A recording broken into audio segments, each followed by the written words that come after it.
A Fable from The Mysterious Stranger by Mark Twain. Once upon a time, an artist who had painted a small and very beautiful picture placed it so that he could see it in the mirror. He said, "This doubles the distance and softens it, and it is twice as lovely as it was before." The animals out in the woods heard of this through the house cat, who was greatly admired by them because he was so learned, and so refined and civilized, and so polite and high-bred, and could tell them so much which they didn't know before, and were not certain about afterwards. They were much excited about this new piece of gossip, and they asked questions so as to get a full understanding of it. They asked what a picture was, and the cat explained. "It's a flat thing," he said, "wonderfully flat, marvelously flat, enchantingly flat, and elegant, and oh, so beautiful." That excited them almost to a frenzy, and they said they would give the world to see it. Then the bear asked, "What is it that makes it so beautiful?" "It is the looks of it," said the cat. This filled them with admiration and uncertainty, and they were more excited than ever. Then the cow asked, "What is a mirror?" "It is a hole in the wall," the cat said. "You look in it, and there you see the picture, and it is so dainty and charming and ethereal and inspiring in its unimaginable beauty that your head turns round and round, and you almost swoon with ecstasy." The ass had not said anything yet. He now began to throw doubts.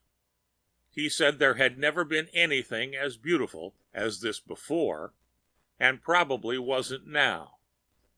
He said that when it took a whole basketful of sesquipedalian adjectives to whoop up a thing of beauty, it was time for suspicion. It was easy to see that these doubts were having an effect upon the animals, so the cat went off offended.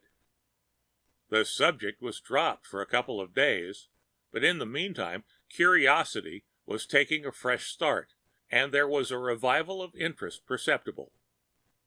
Then the animals assailed the ass for spoiling what could have been a pleasure to them, on a mere suspicion that the picture was not beautiful, without any evidence that such was the case. The ass was not troubled, he was calm, and said there was only one way to find out who was in the right, himself or the cat. He would go and look in that hole and come back and tell what he found there.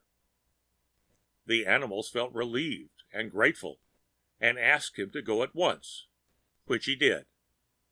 But he did not know where he ought to stand, and so, through error, he stood between the picture and the mirror. The result was that the picture had no chance and didn't show up. He returned home and said, "The cat lied. There is nothing in that hole but an ass. There wasn't a sign of a flat thing visible. It was a handsome ass, and friendly, but just an ass and nothing more." The elephant asked, "Did you see it good and clear? Were you close to it?" "I saw it good and clear, O Hathi, king of the beasts. I was so close that I touched noses with it." "This is very strange," said the elephant. "The cat was always truthful before, as far as we could make out. Let another witness try. Go, Baloo, look in the hole, and come and report." So the bear went. When he came back, he said, "Both the cat and the ass have lied. There was nothing in the hole but a bear."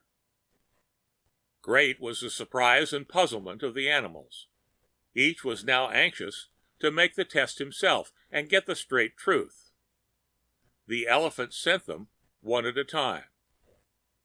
First the cow. She found nothing in the hole but a cow. The tiger found nothing in it but a tiger. The lion found nothing in it but a lion. The leopard found nothing in it but a leopard. The camel found a camel and nothing more.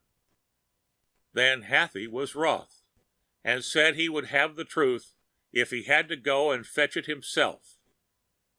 When he returned, he abused his whole subjectry for liars, and was in an unappeasable fury with the moral and mental blindness of the cat.